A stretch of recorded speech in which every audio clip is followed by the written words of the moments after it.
Ni matumaini yangu mwazima popote pale mlipo, na karibu katika Mwanga wa Veti tukukuletea habari za hivi punde. Jina langu ni Sakina Rama na tuanze na vidokezo. Rais atoa rambirambi zake kwa marehemu Emurua Dikir. Viongozi waonya dhidi ya kugeuza kifo cha Emurua kuwa mzozo wa kisiasa. Citizen TV kuibuka mshindi wa tuzo ya ushirika katika Kit Fest.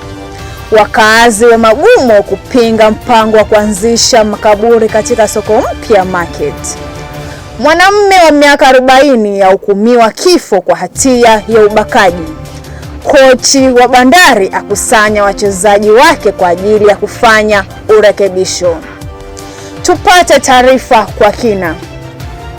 Rais William Ruto ametoa heshima kwa marehemu mbunge wa Emurua Dikir, Johana Ngeno, akieleza kifo chake kama pigo kubwa na kumtaja kuwa kiongozi mwenye shauku aliyecheza nafasi muhimu katika kuendeleza ajenda ya nyumba za bei nafuu ya serikali. Alimtaja Ngeno kuwa kiongozi wa ahadi kubwa, mpenda muziki na msaidizi wa wasanii, akimtaja alitoa ombi la shilingi milioni 20 kwa shindano la wasanii. Na tukiendelea, taarifa ya viongozi wa Kenya imeonya dhidi ya kugeuza kifo cha mbunge wa Emurua Dikir, Johana Ngeno, kwa mzozo wa kisiasa.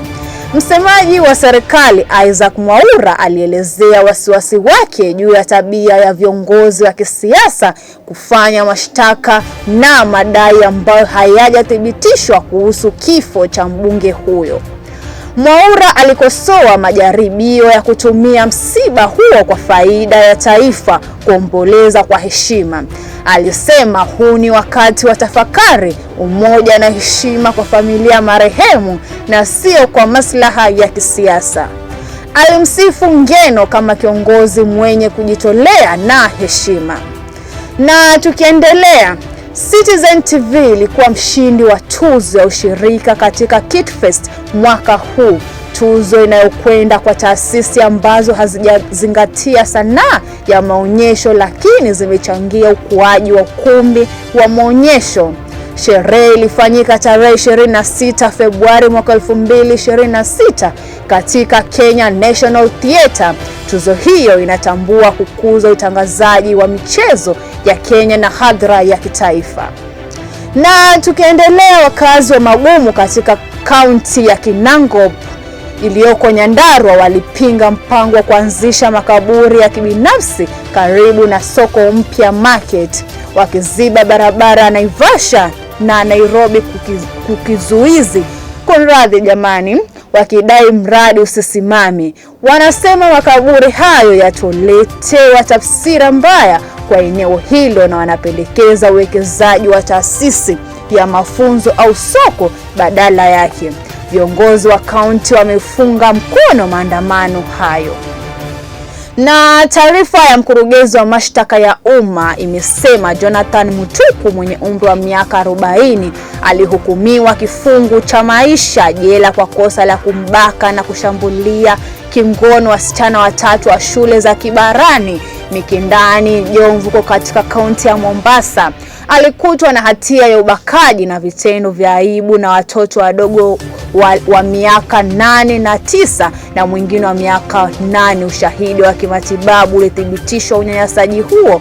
Mtuku anaweza kukata rufaa ndani ya siku 14.